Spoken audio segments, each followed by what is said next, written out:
Président, Xavier Premier ministre. Alors, merci d'être là. Je vais vous rappeler simplement en 2 mots le thème, parce que quelquefois on se trompe d'atelier. Hein. Donc, c'est marqué au tableau. Voilà. Je vais donc expliciter le thème. Comment la délégation et le principe de subsidiarité permettent de trouver l'équilibre vie pro, vie perso. Comment oser la confiance pour déléguer vraiment. En à peine 10 secondes, vous présentez très rapidement votre nom et si vous êtes membre d'essai et de quelle équipe, si vous voulez bien. Je commence par ma gauche. Myriam Chamali, Lyon 7. Myriam Chamali. Lyon 7, accompagnante, puisque les femmes ne sont pas vraiment Bien, alors on continue. Faites du bruit. Jean Charlois, côté du Rhône. Cyril Schneider, Le Puy-en-Velay. Hélène Dabadi, en 10 soirs, présidente de Lyon 17. Et très belle Yes. Bravo. Bravo Hélène. Et il fait un monde dans les EDC du Vas-y, mais on ne va pas avoir le temps sinon. Charlotte Delcan, femme 2. Benoît de Sachi, Lyon 14. Jean-Luc Buisson, Clermont 1. Sonia Blanc-Butelaine, coprésidente d'EDC Lyon 20. Mélanie Benoît, Lyon 10, membre d'essai. Et épouse de Jean-Baptiste Benoît, Lyon 10, EDC. Pierre Stagnara, Dinosaure EDC. Femme de dinosaure. Non. Marianne Stagnara, ex-Lyon 7. Et puis Marie-Juge, Lyon 7. Moitié. Parfait. Donc Guillaume a son épouse dans la salle, donc son exercice est doublement délicat. Donc sur ce thème absolument formidable qui nous a guidés déjà toute la matinée, en grande partie, où on a pu assister à des choses incroyables dites tant par les témoins que par les témoins de témoins, notamment par rapport à Michelin. Avec Guillaume, on a préparé ce témoignage de manière à vous laisser le temps, si possible, d'intervenir. Donc le timekeeper, dès qu'on passe les 5 minutes de réponse, tu me fais un signe de manière à ce qu'on puisse, maximum, on puisse se laisser un peu de temps. Donc, première question que j'ai envie de te poser, Guillaume, c'est de te dire qui tu es, quelle est ton entreprise, et on passera tout de suite à comment la délégation et le principe de subsidiarité permettent de trouver l'équilibre vie perso, vie pro, et ensuite on parlera de la confiance.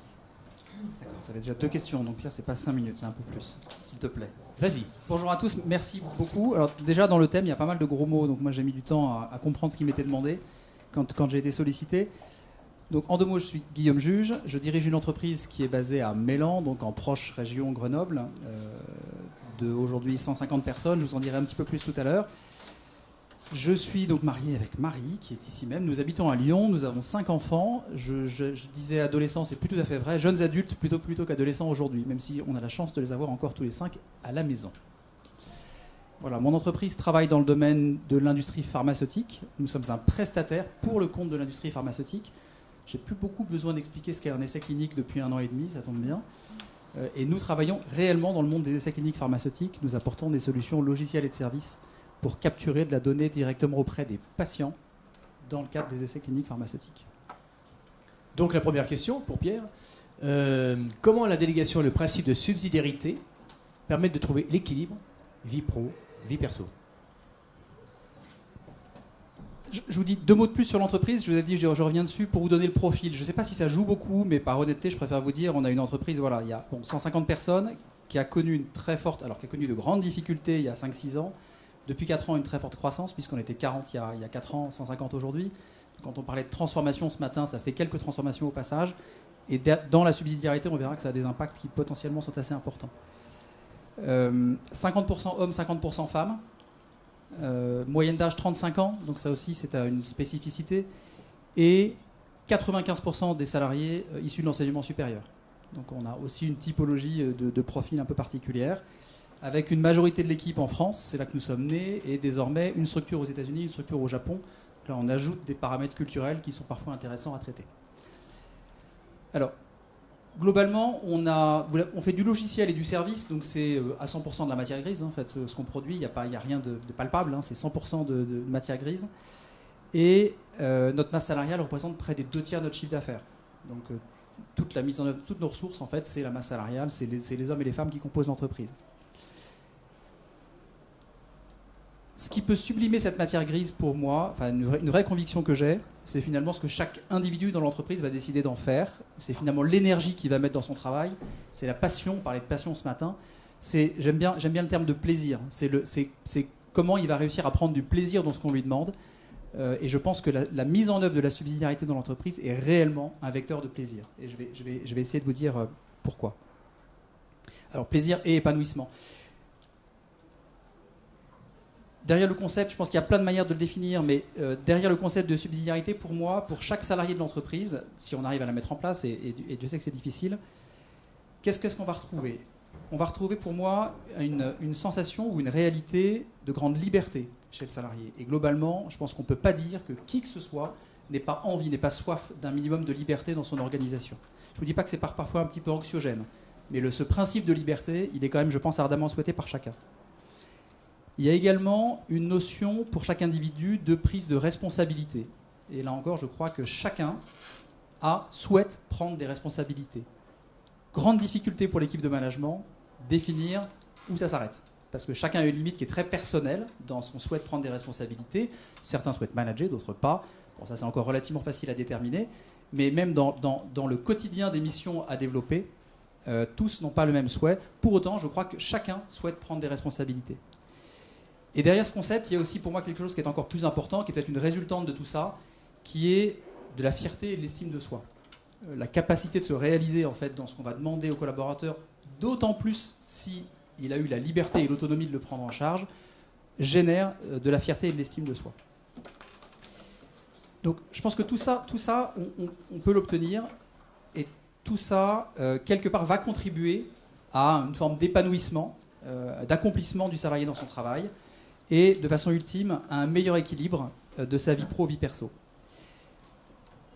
Ce que ça a nécessité pour moi, pour mettre en place des concepts, alors pour tenter de les mettre en place, hein, c'est toujours un chemin très imparfait et pavé de difficultés. Je pense j'ai absolument souhaité mettre en place plusieurs choses. On parlait ce matin de sens, on en parle beaucoup, mais c'est peut-être un lieu commun, mais c'est juste une réalité absolument indispensable. Population de 35 ans en moyenne, je pense qu'il n'y a pas d'âge non plus. Quelqu'un de 50, 55 ans a aussi besoin de sens, mais on est face à une génération nouvelle pour qui ça pose même pas de question. Si je ne sais pas pourquoi on me demande ça, j'ai pas envie de le faire.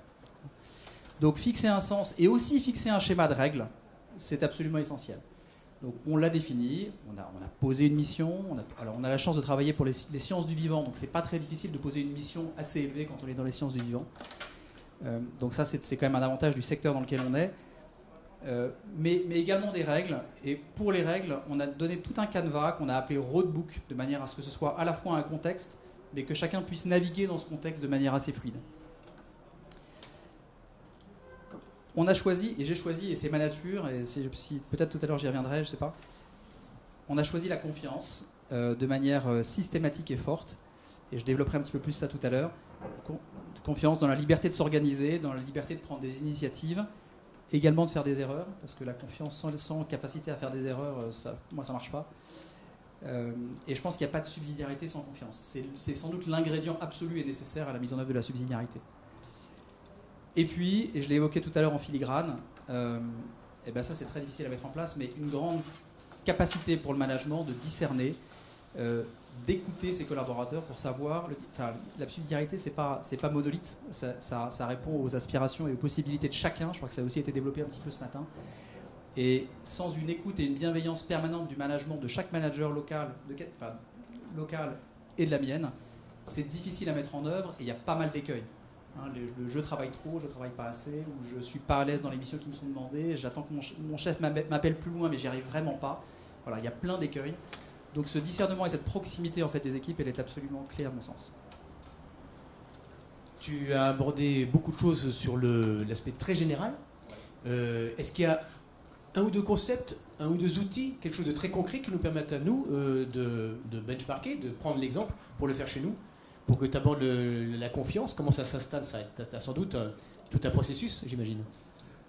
Processus peut-être pas, et je ne suis pas un hyper fanat du processus. Enfin, en tout cas, je pense que l'individu doit dépasser le processus. Et pourtant, tu es dans les sciences. Et pourtant, je suis dans les sciences, et c'est vrai que c'est une lutte de chaque instant de dire il faut processer, mais il faut s'assurer qu'on est capable de dépasser le processus. Sinon, il est souvent enfermant, et c'est parfois une vraie limitation à la croissance de l'entreprise. Oui, je vais revenir sur la confiance. Pour moi, c'est le paramètre clé.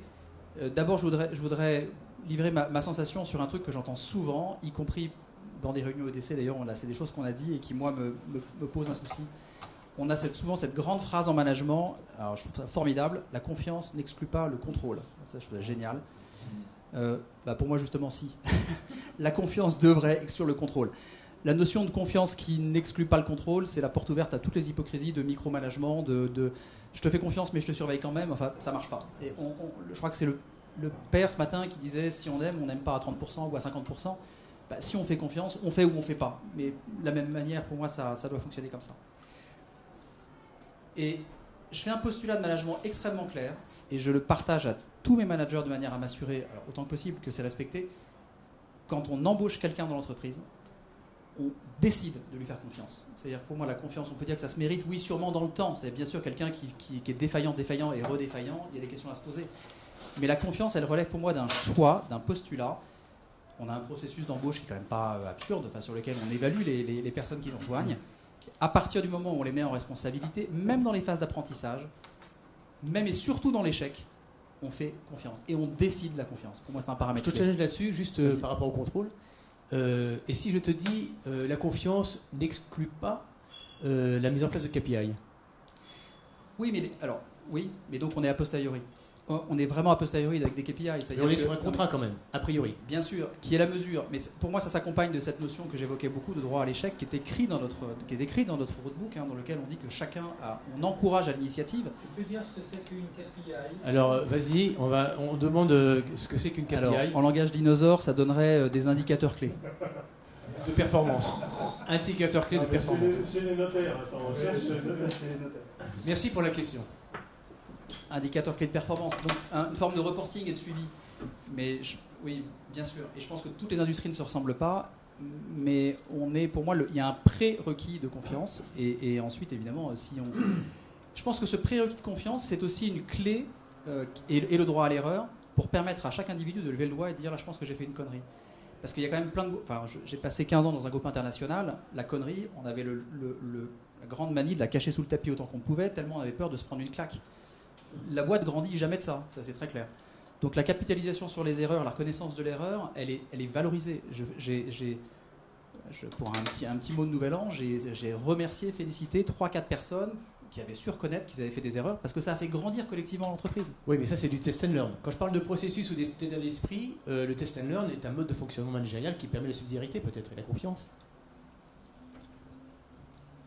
Alors, je vais comme Pierre, test and learn. Bon, c'est le droit de tester et de défaillir. Et oui, de se tromper. Mais donc d'apprendre de ses erreurs. D'apprendre des erreurs. On apprend. Enfin, vous savez, moi, j'aime beaucoup cette phrase de Mandela, que vous la connaissez tous, qui disait, moi, je ne perds jamais, je gagne ou j'apprends. Et le fait de poser ça, c'est je gagne ou j'apprends. Et voilà, on a tous le droit de se casser la gueule. Moi, je pense que je dois être celui qui, sans doute, fait le plus de conneries dans l'entreprise. Donc, en tout cas, j'ai pas de souci à le. Oui, j'ai appelé avant de faire cette interview, effectivement, c'est ce qui remonte. Donc, on va juste passer à la deuxième, parce que tu as fait le pont avec la deuxième question sur la philosophie. Sur la philosophie. Et oui, on s'était dit que tu allais parler de la philosophie managériale de l'entreprise. Oui. Donc, quelle philosophie? Parce que là, quand on parle de philosophie, c'est très haut, pour le coup. Ouais, pour te mettre à l'aise avec la philosophie, c'est quand même la note. J'ai le baccalauréat est loin, mais je crois que j'ai eu 3 sur 20 en philosophie au baccalauréat, donc c'est pas mon. Toi aussi? Voilà. Je suis pas sûr de m'être beaucoup amélioré, mais non, j'aurais pas la prétention d'avoir défini une philosophie. Je crois que je reprends ce concept de confiance. Je vais vous livrer une petite anecdote fort ancienne. J'avais fait un cycle d'études après mes études, vous savez, un executive MBA en retard, en retard tardif. Et on avait eu un cours avec un gars qui fait de l'offset international, donc négociation entre pays sur vente d'armes, etc. Et il nous avait fait passer un questionnaire pour voir quel profil de négociateur on était. Et j'avais été hyper vexé, hyper frustré. Je tombais dans le profil Angélique. Voilà. Et là, je me suis dit, mais c'est Angélique, c'est pas possible, j'ai pas le droit. Mais j'ai choisi d'assumer ça et d'en faire un principe de management. C'est de dire, moi, je suis pas dans le doute, je suis plutôt dans la confiance spontanément. Je préfère me faire avoir par une ultra-minorité que d'avoir le doute de l'immense majorité. Voilà. Donc j'ai un vrai principe de management. Voilà. Oui, c'est une forme de philosophie, mais qui est assumée aussi par une fragilité qui est la mienne, qui est je sais bâtir des relations dans la durée, je travaille avec les labos pharma dans la durée, j'ai besoin d'une relation de confiance avec eux et eux vis-à-vis de moi, et je bâtis cette confiance auprès de mes clients. Je la dois à mes collaborateurs. En tout cas, c'est comme ça que je fonctionne et que j'essaye de faire infuser dans l'entreprise cette philosophie de fonctionnement. De fait, dans l'entreprise, il y a 2 mots qui ressortent, je ne les invente pas, c'est chaque année on fait des enquêtes auprès des salariés, ça fait des années que ces 2 mêmes mots remontent, c'est bienveillance et entraide. Voilà. Et donc là, ce qu'on instille, voilà, génère ça dans la durée, et je trouve ça plutôt sympa. Ah bah c'est plus que sympa, oui. Ça donne envie. Et est-ce que l'année ou les presque 2 ans qu'on a passé avec le Covid a eu un impact sur ce principe de subsidiarité, sur l'engagement des salariés vis-à-vis des 2 mots que tu viens de citer, sur la confiance?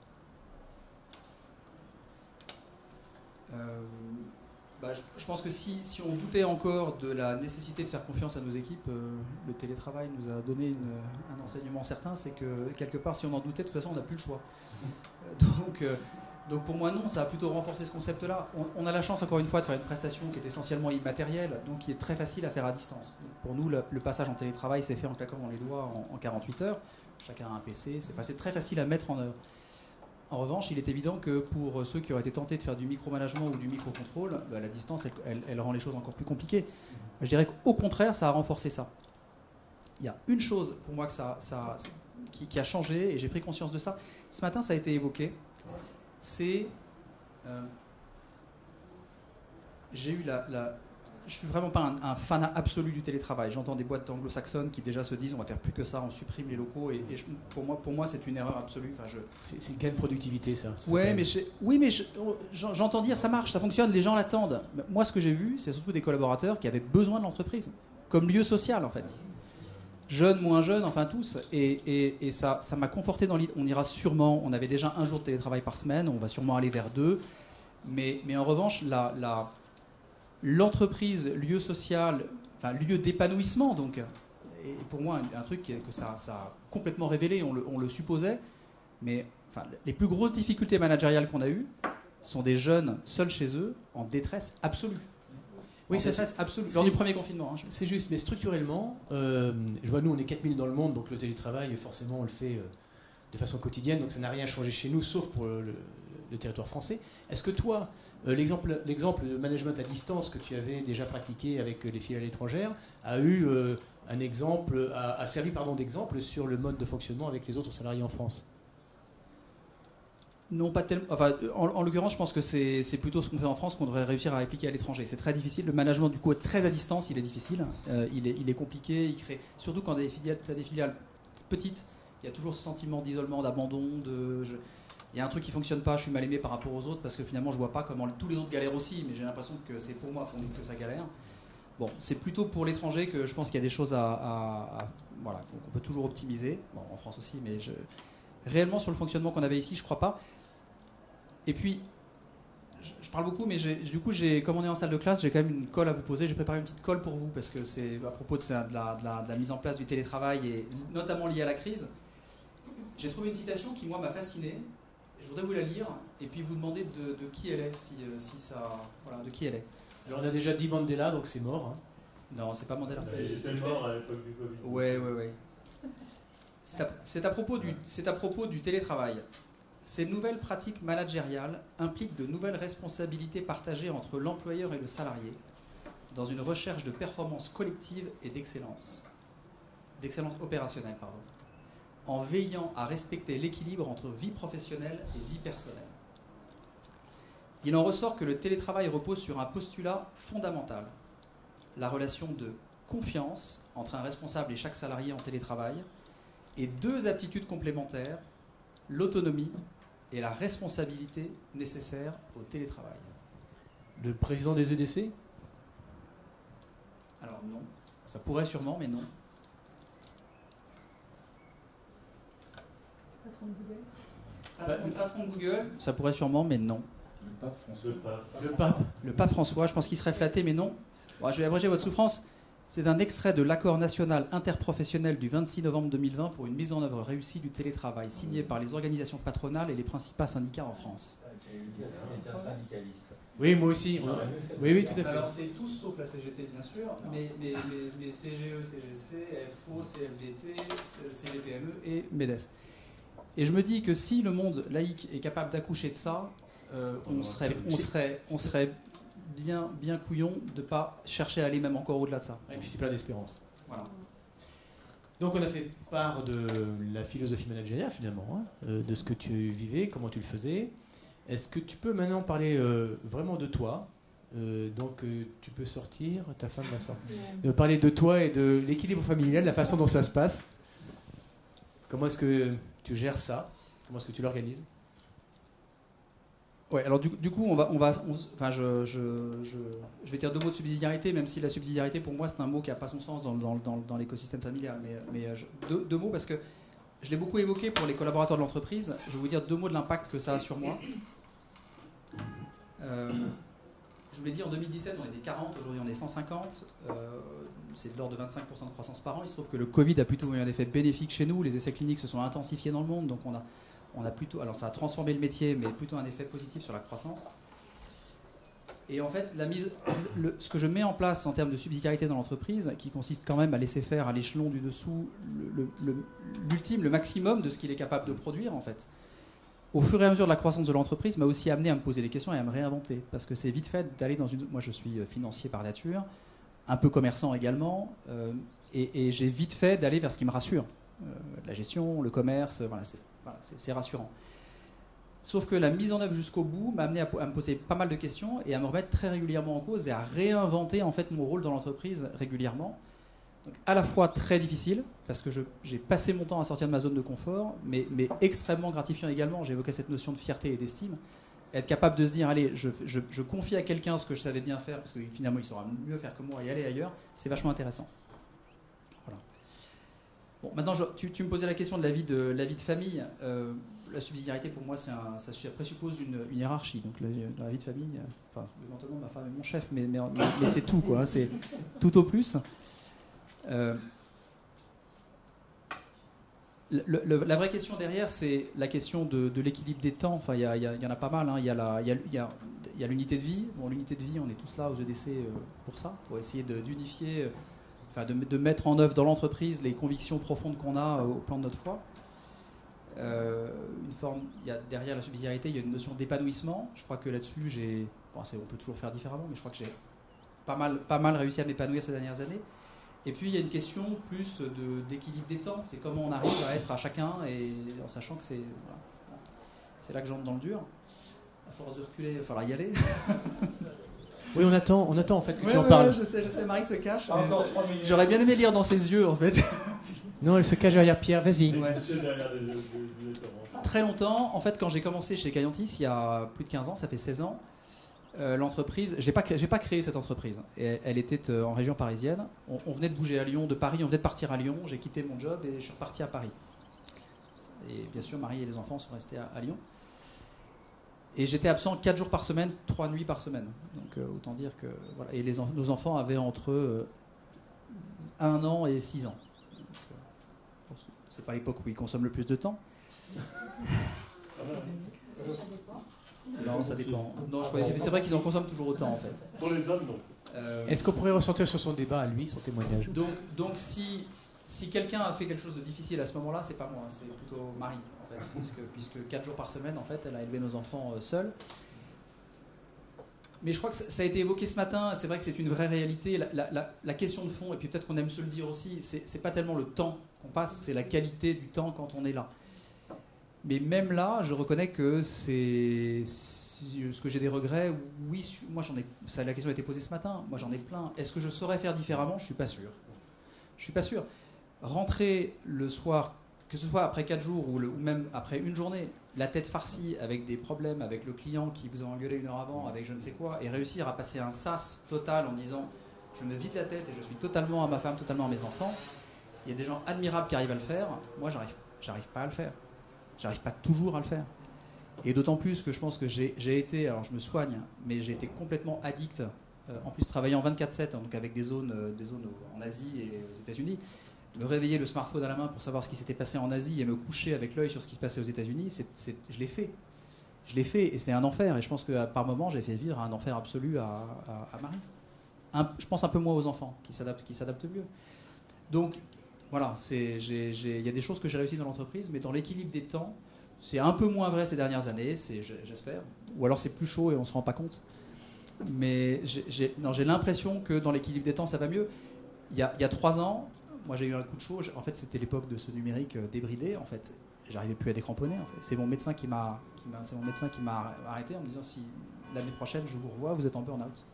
Mais tu vois, par rapport à l'unité de temps, l'unité de l'être, il y a l'unité du couple. Et je trouve très beau de se dire, au fond, on est deux pour tout ça. Et je pense que sans ton épouse, tu n'aurais pas la réussite professionnelle. Sans toi, peut-être que l'exemplarité de l'éducation, des valeurs, du travail, etc., pour la famille ne serait pas la même. Et que moi, ce qui m'intéresse, c'est le couple que l'on est, parce qu'on parle de toi, mais au fond, c'est à deux que ça se fait. Et c'est ce soutien mutuel qui permet sans doute d'équilibrer la vie professionnelle et la vie personnelle. Parce que si quand tu rentres, tu te fais incendier, tu travailles mal le lendemain, etc. Donc c'est vraiment une relation à deux, non ? Ouais, en 15 ans, l'entreprise a connu ses 4 dernières années de succès. Quand j'ai repris la tête, je l'ai mise en procédure collective. Donc autant dire qu'elle a eu des hauts, des bas. Et forcément, dans nos relations, il y a des moments où tout va bien, puis il y a des moments où ça va moins bien. Enfin, je pense qu'on est un couple normal. Maintenant, c'est vrai que j'ai eu le soutien de Marie indéfectible depuis toujours. Bon, on s'était juré que ce que je vivais à Paris, je ne vivrais pas plus de 3 ans. Ça fait 15. Donc c'est sûr qu'il y a un moment donné où il faut réussir à un meilleur équilibre. Je pense qu'aujourd'hui il y a un meilleur équilibre, mais c'est sûr que sans le soutien de Marie, les enfants c'est différent. Moi j'ai toujours eu la sensation de leur dire ce que le métier qu'on fait, il est merveilleux, il est formidable. Je voudrais pas qu'ils en aient l'image d'une forme de toxicomanie. Voilà. Et oui, toxicomanie non, mais de plaisir. Tu en parlais toi-même. Tu en parlais pour les salariés, mais il faut en parler pour soi. C'est-à-dire que si le matin tu te lèves avec le plaisir d'aller travailler, c'est sans contrainte. Et ça aussi, c'est essentiel, non ? Eh ben, oui. Enfin, se lever tous les matins en phase de conciliation, le plaisir, il avait en phase de procédure collective. Mais maintenant, voilà. Mais maintenant, bien sûr. Mais maintenant, bien sûr, il y a à la fois du plaisir, il y a de la fierté, et puis de toute façon, c'est jamais abouti, c'est jamais atteint. Donc chaque jour, on recommence presque à zéro. Enfin, donc, bien évidemment. Et j'ai maintenant des enfants grands, et il se trouve que j'ai un fils en stage dans mon entreprise en ce moment, et partager ces choses-là avec lui, c'est aussi assez formidable. Et qui mesure, toute chose égale par ailleurs, l'atmosphère qu'il y a il découvre que finalement l'entreprise, c'est pas ce qu'on lit dans Alternative économique. Voilà. Enfin, c'est pas que ça. Et ça, c'est effectivement important. Donc en fait, tu es tiraillé, tu es encore en question, mais se questionner, c'est avancer. Je suis pas sûr d'être en question, je suis pas sûr d'être tellement en question en fait. Je suis en mesurer factuellement que c'est un élément très difficile. Voilà. Et même d'être, quand on a 1 heure le soir pour voir les enfants et d'être complètement à eux, pour moi, c'est pas facile, tous les jours. Ah ben, c'est évident. Est-ce que vous avez, vous, un témoignage à porter sur ça ceux qui, par exemple, travaillent aussi à l'étranger, s'absentent, ceux qui n'ont pas toujours... bien sûr. Alors, je vais te donner le micro pour que ce soit enregistré. Voilà. Je te présente. Donc, Jean-Baptiste Benoît, Lyon 10. Moi, je reprends un petit peu le thème là, qui était que la subsidiarité, ça permettait de trouver un équilibre dans la vie personnelle. Donc ça veut dire que la délégation, il y a des tâches qu'on ne va plus faire, et j'aimerais vous entendre là-dessus, parce que c'est un moyen aussi, à partir du moment où on a quelqu'un qui en a confiance, de prendre un petit peu de recul et puis de prendre un temps pour faire d'autres choses. Parce que là, vous avez parlé de développement en fait, vous avez grossi avec ce principe de délégation, mais pour revenir un petit peu sur le thème, c'est de se dire comment on gagne sur la vie personnelle. Alors, j'ai tenté de l'aborder plutôt sous l'angle de comment, moi, dirigeant l'entreprise, j'essaye de mettre ça en œuvre pour le bon équilibre de mes collaborateurs. D'où cette notion de liberté, d'épanouissement, de fierté, en fait, qu'on peut développer au travers du concept. Me concernant, alors je pense que je suis un petit peu staccanoviste, donc c'est vrai que j'arrive de plus en plus à déléguer, et j'ai la chance d'avoir maintenant une équipe de direction extrêmement solide à mes côtés, beaucoup plus compétente que moi dans chacun des domaines qu'ils opèrent, donc j'ai peu à intervenir. Pour autant, je pense que, sauf peut-être à l'exception de cette dernière année, mais il y a 2 ans, sans doute l'année la plus dense que j'ai vécue de ces 15 années. Enfin, il y a toujours quelque chose qui arrive, il y a toujours un emmerdement plus gros qui arrive et qu'il faut traiter, parce que plus on est une équipe compétente, plus l'emmerdement qui arrive, en fait, il est quand même assez velu. Et voilà, donc j'ai pas la sensation, en fait, qu'à titre personnel, ce concept m'ait aidé à beaucoup avancer comme ça.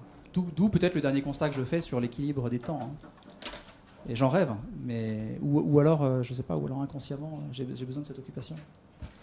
Merci pour la question et les réponses. Tu te représentes ? donc Hélène Dabadi à Andissois. Je complète cet aspect difficulté de la vie personnelle avec la vie pro. Moi, je lance Andissois donc en 2011. Mon époux est complètement partie prenante, bien évidemment, de ma décision de ce lancement dans cette étape professionnelle. Et pourtant, au bout de 3 ans, il est lui-même en grande difficulté de l'investissement que ça me demande, puisque je suis à 150% de mon énergie engagée dans cette entreprise. Et lui est dans son chemin personnel, à ce moment-là, en grande souffrance, et il choisit de partir et de casser notre couple. On disait tout à l'heure, entre vie familiale et vie professionnelle, s'il y a un moment où il faut freiner, on sauve la vie familiale et la vie engagée spirituellement voilà, parce que c'est là où le cœur. Mais là, en l'occurrence, ce que je voulais mettre en avant, c'est que vous avez fait le choix d'accompagner votre époux, mais c'est votre liberté que vous avez exercée. Et mon époux a exercé sa liberté de ne pas rester. Par contre, bien évidemment, c'est une expérience où ça m'a obligée à repenser beaucoup de choses, justement sur ma capacité à être disponible en dehors de la structure qui me demandait une énorme énergie.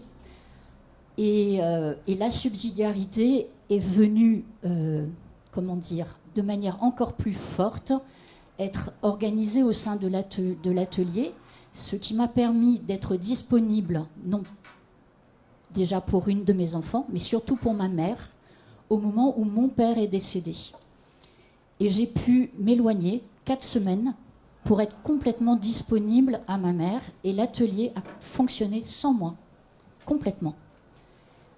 On est originaire de l'océan Indien, je l'ai accompagné, on a ramené les cendres de mon père dans nos lieux d'origine, et clairement, l'expérience que m'a fait vivre mon époux en tirant une énorme sonnette d'alarme, et malheureusement nous n'avons pas pu continuer à faire le chemin ensemble, m'a obligée à vraiment repenser les choses, et ça a été au bénéfice de l'accompagnement de ma maman, voilà, à un moment qui était sensible.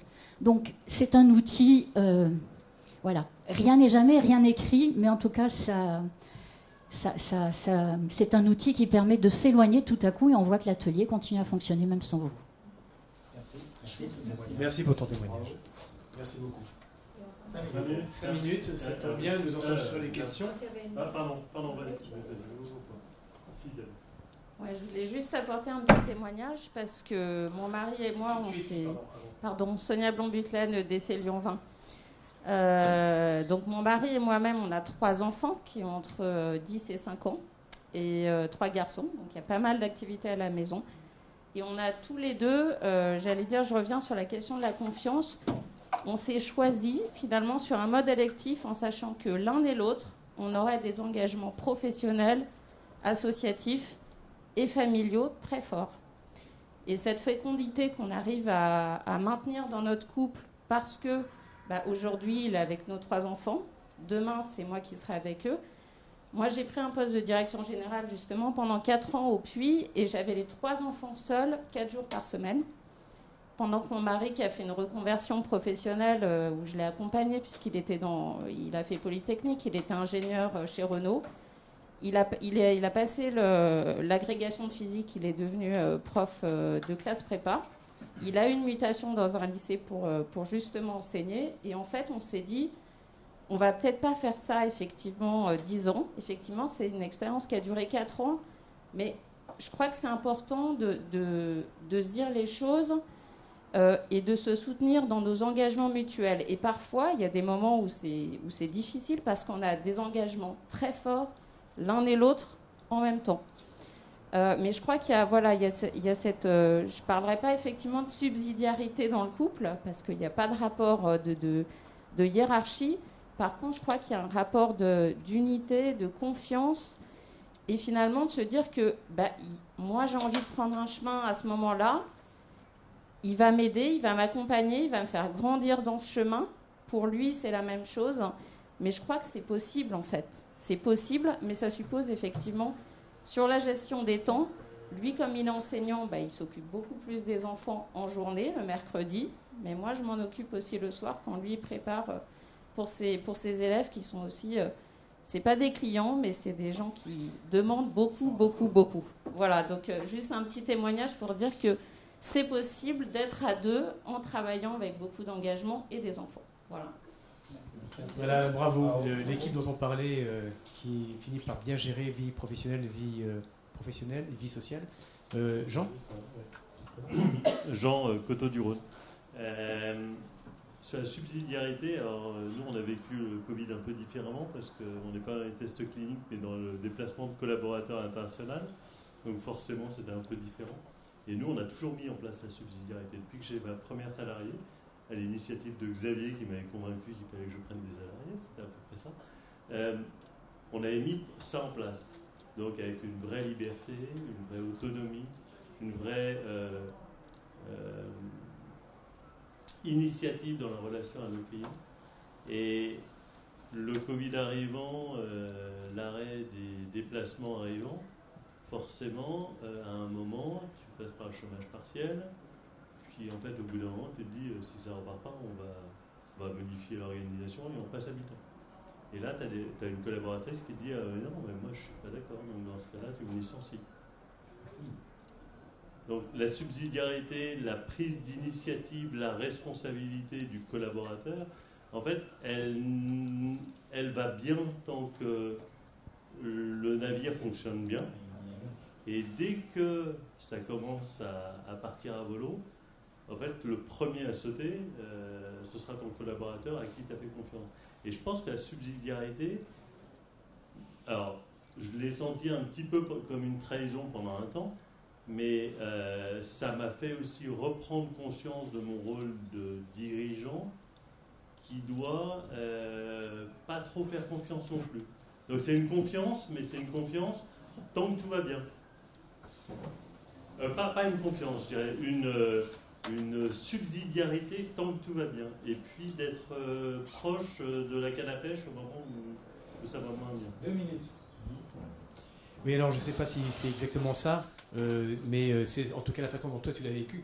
Je ne sais pas si on peut généraliser ce que je veux dire par là. Voilà, voilà, c'est simplement dans un cas particulier, d'une relation très privilégiée avec quelqu'un qui... et c'est difficile de lui en vouloir, de profiter d'un système qui a été offert aussi aux salariés, aux entreprises. Tu voulais rajouter quelque chose? Non, je me demandais combien il y avait de salariés pour situer le contexte. 3 salariés. Je peux ajouter un point. J'évoquais quitte à se faire avoir. Moi, bien sûr, j'ai malheureusement des exemples où avoir trop fait confiance, il y a des sujets, il y a des coups où on s'est fait avoir. Là, je viens de perdre un prud'homme honteux de quelqu'un qui est parti, qui a démissionné, qui nous a attaqué comme pour licenciement abusif alors qu'il avait et on a été condamné parce qu'on n'avait pas de dossier, parce qu'on est trop confiant. C'est pas grave. Moi, ça change pas pour moi, ça ne doit pas changer l'approche. Pas pour un ou pas pour deux. C'est l'heure de la sortie, tout au long de l'année, c'est le meilleur moment de la journée. Avec une petite dernière question, c'est comment... Attends, pardon, vas-y. Jean-Hugues Busson, Carmon. Juste une petite dernière question, c'est comment tu recrutes ton personnel et comment tu le fais adhérer à ton groupe? Parce que ça, c'est primordial. Oui, alors c'est tribal. Hein. Ouais, moi je reconnais que je suis assez, comme je suis excessivement confiant, comme je vous l'ai dit, je suis assez mauvais en recrutement. Je suis pas bon. J'ai tendance à vendre ma boîte et à pas trop écouter. Enfin, je suis pas bon. Mais j'ai une DRH absolument merveilleuse. J'ai une crème de la crème. Si cet esprit dans l'entreprise est là, c'est grâce à elle. On recrute plus sur un savoir-être qu'un savoir-faire. Je préfère laisser de côté une superstar si on a la sensation qu'il ne va pas se mettre dans le bon état d'esprit qui est celui de l'entreprise. On ne va pas formater, mais s'il ne va pas enrichir l'état d'esprit de l'entreprise. Donc on fait très attention au recrutement. On a un taux, je crois qu'on a 7% de taux de turnover, donc c'est pas très élevé. Il y en a quand même, mais il n'y en a pas beaucoup. Et l'atmosphère, elle est quand même hyper généralisée et vraiment bonne. Donc le recrutement est clé, bien sûr. Alors je vous conseille le dernier outil, c'est le 360, c'est-à-dire le regard des salariés sur vous-même par strate managériale. Et ça, en termes de confiance et de subsidiarité, c'est absolument formidable à pratiquer. Voilà. Merci à vous, merci de vos questions, merci de vos témoignages, merci beaucoup.